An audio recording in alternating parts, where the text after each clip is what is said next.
This pattern from my Floral Beanie logo pack is one of the best sellers in my Etsy shop. So I thought it was time to do a tutorial to answer some of the questions I get about thread colors and what stitches I use.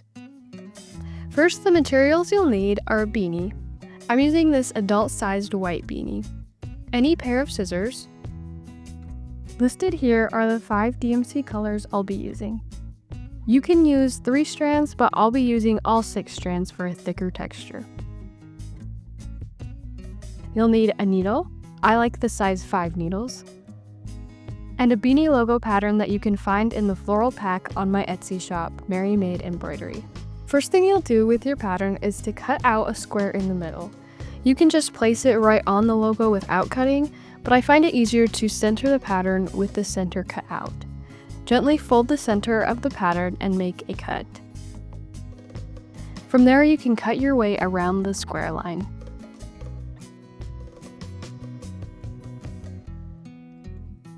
Remove the backing and place the pattern on the beanie. Make sure all sides of the pattern are sticking to the fabric. When embroidering beanies, I like to take out the top so the fabric lays flat. I find this easier to embroider. The first stitch we will do is the pinwheel stitch. Bring the needle up from the back of the fabric at the end of one of the spokes, then back down at the center of the circle, creating a straight stitch.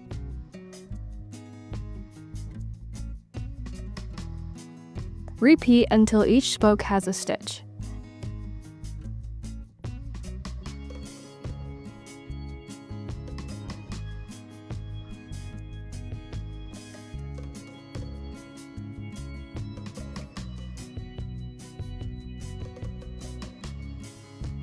Next, bring the needle up from the back, just off from the center of the circle.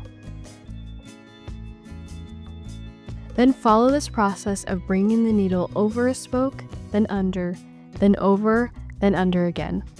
This creates a rose-like texture. Continue this process until the spokes are covered and the rose is full.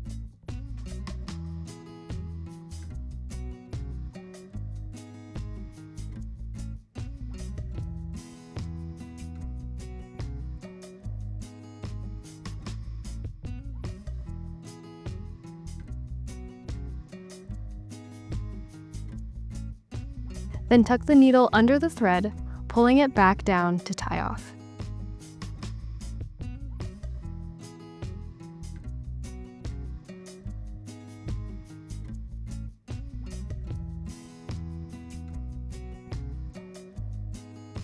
Now we'll add the leaves to the rose. For the leaf stitch, bring the needle up from the back of the fabric at the tip of the leaf. Create a straight stitch, bringing the needle down in the middle of the leaf. This pattern includes a line to help guide your stitches. Next, bring the needle up just to the side and down from the previous stitch, while still on the pattern line. Bring the needle to the center of the leaf, very close to where the previous stitch came down on the line. Repeat this process on the other side of the original stitch. As you continue, each straight stitch will follow the edge of the leaf and down the middle line until the stitches get shorter and the leaf is full. As you get closer to the rose, just tuck the leaf stitches under the rose.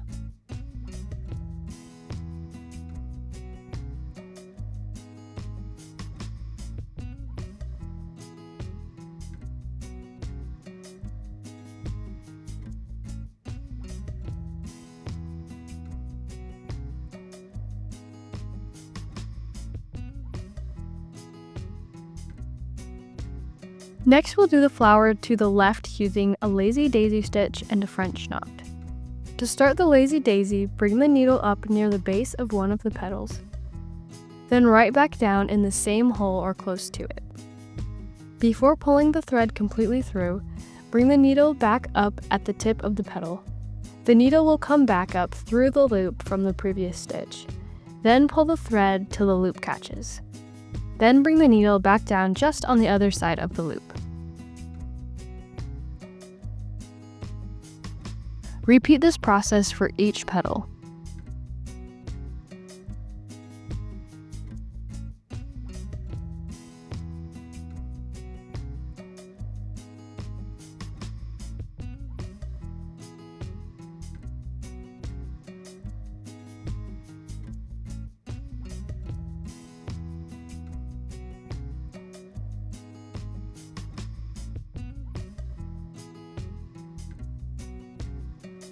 To finish off this flower, we'll do a French knot in the center of the petals.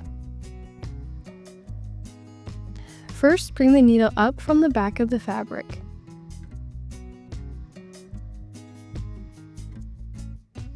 Wrap the thread around the end of the needle. Wrap the needle twice. Then bring the needle back through the same hole or very close to it to the back of the fabric.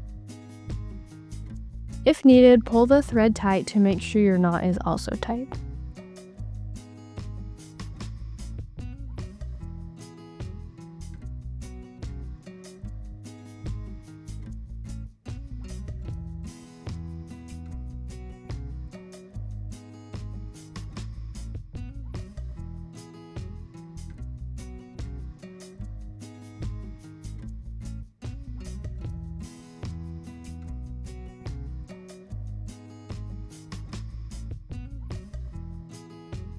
Continue making French knots until you fill the center space of the flower.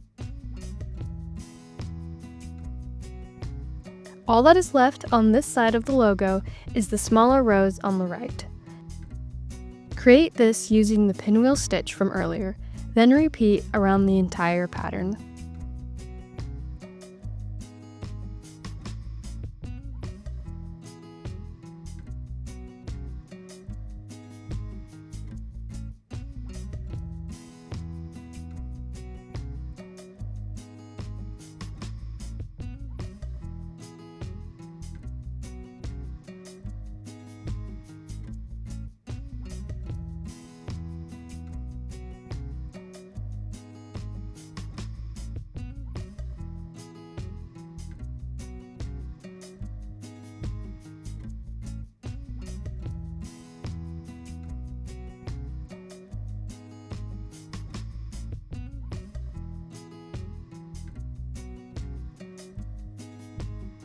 When you're finished stitching, just rinse off the soluble paper under warm water.